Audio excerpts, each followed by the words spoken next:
आज आप भारतर जे कि महामहिम मान्यवर राष्ट्रपति महोदय स्वयं भीम भयंकर प्राप्ति पीठ आ 64 सिद्धकर स्थान को निजे पदार्पण करते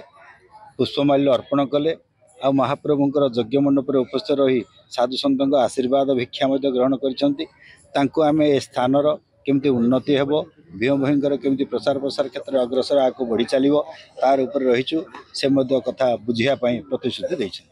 ये आमर कार्यक्रम थिला प्रथम आसी भीम भयंकर जो प्राप्ति पीठ से प्राप्ति पीठरे तांकर पुष्पमाल्य देवा आ अखंडवती प्रज्वलन स्थान में निजे आशीर्वाद भिक्षा ग्रहण करवा आ गोटे वृक्षरोपण माध्यम तत्पर जो 64 सिद्ध साधुंकर जो स्थान अच्छी से स्थान को पहुँची भीम भयंकर प्रतिमूर्ति रे पुष्पमाल्य अर्पण करी पुनश्च जो 21 शाखा विशिष्ट झाड़े बत्ती प्रज्वलन करा धुनी आहुति करा विश्वर सर्वविध मंगलार्थे से पहुँची समस्त मंगल प्रार्थना करा यार उन्नति पचारि बुझी ये सब गछ केते दिन क्या द्वारा ये हूँ सिद्ध साधु से समय गछ बोली आम प्रणिपात करूँ जद्वारा कि ए स्थान उन्नति करने हाँ से फोटो जो प्रदान करा से सन्थ कवि भीम भयंकर फोटो आ जो बहीटी प्रदान करा स्तुति चिंतामणि को हिंदी इंग्राजी उड़िया लिपिबद्ध करा बहीटी दि जाए। हाँ बही प्रदान कलापर जे आम कहलु जे आपन टिके बसिक विषय आलोचना ना नहीं ठिया जहाँ कथबार्ता करूँ आपण कथा आम निश्चित बुझे। आज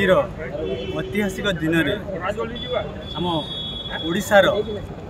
दीटी अमूल्य रत्न मंचासीन होते एवं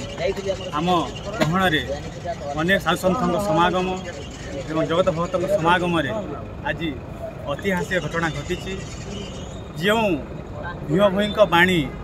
आज केवल आमर दिल्ली पार्लियामेंट रे 13टी भाषा लिपिबद्ध ताहा नुहे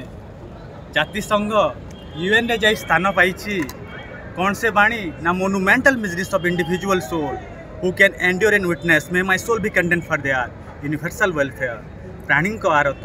दुख प्रमित देखु देखु के बास हो मो जीवन पछे नक्के पड़ी था जगत उद्धार हो ये बाणी को आमे शुणीचे किंतु विश्व स्तर में जानापी